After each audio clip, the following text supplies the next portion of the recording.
I'm Neil from Board Game Happy, and today I am going to do a really quick review of Skulking. This is an amazing trick-taking game, one that has been hitting my table so often. This is brilliant at 2 to 8 players. You heard that right, it works really well with 2 players, all the way up to 8. The larger the group, the more the hilarity will come through.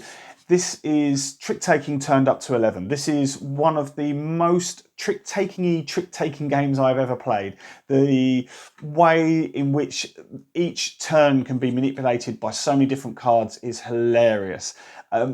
If you add in some of the variety, and by the way, in the box there is so much variety, so many different ways of playing and scoring and various other things. But if you add in the White Whale and the Kraken, the amount of hilarity that can occur when someone plays what they think is the perfect trick card and then someone just puts, no, White Whale, gets rid of all of those specials, and now only the highest number wins. It's absolutely brilliant. So, the game has several easy cards that can be explained. This is I don't know if you hopefully you can see that, this is a surrender card, so you don't want to win the trick. Then you have the 3 normal regular suits. You have a yellow suit, a green suit, and a purple suit. So when someone plays one of those cards at the beginning, the highest number, you have to follow suit, and the highest number will win.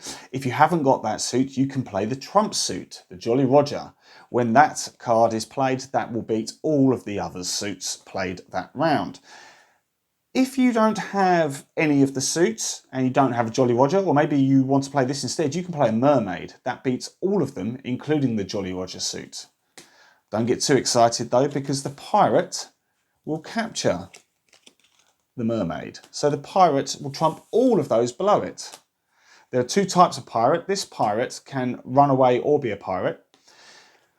Don't think you've won there though either, because if you play a pirate, someone might play the Skull King, and the Skull King beats all of those cards below, except that it doesn't beat the mermaid. So in a round where the Skull King and the mermaid is played, the mermaid wins. Absolutely genius.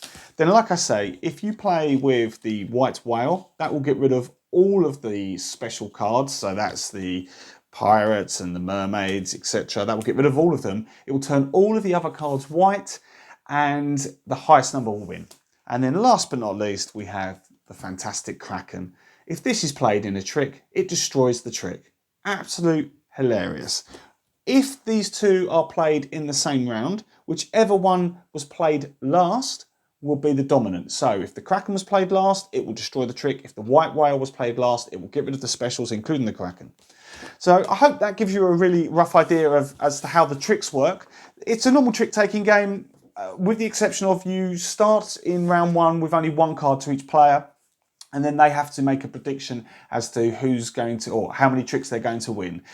That's fun in itself. You do yo ho ho and then use your fingers to say 1 or 2 or whatever, and you keep on doing that. So in the first round it's 1 card. By the 10th round you're dealing 10 cards to players, and if you play a 7 or 8 player game, basically all the cards are going to be dealt out at the end of the game, so you know someone has the Skull King, you know someone has the mermaid. It really becomes hilarious and fun and tense.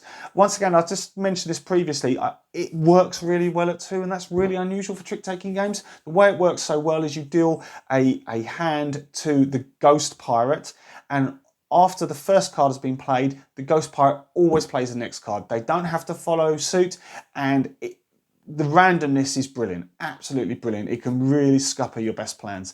There are a couple of negatives about the game. Some of the artwork doesn't match, so that to me looks like a nice hand-drawn one. Some of these look like photos a little bit, so I just wish it was a bit more consistent. So that one there looks a little bit like a photo. I'm sure it's not, but it's just a little bit inconsistent. It's not a major thing, it's only on some of the artwork. The cards are wearing within a few plays, so I just wish the component quality was a little bit better. Hopefully it won't be a problem. I'll just buy another copy if I have to.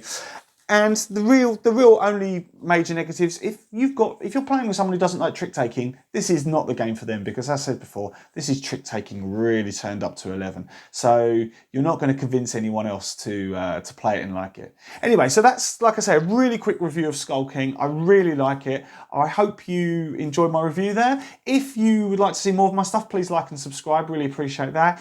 And if you've got any comments, please send them over. Anyway, many thanks. Cheers.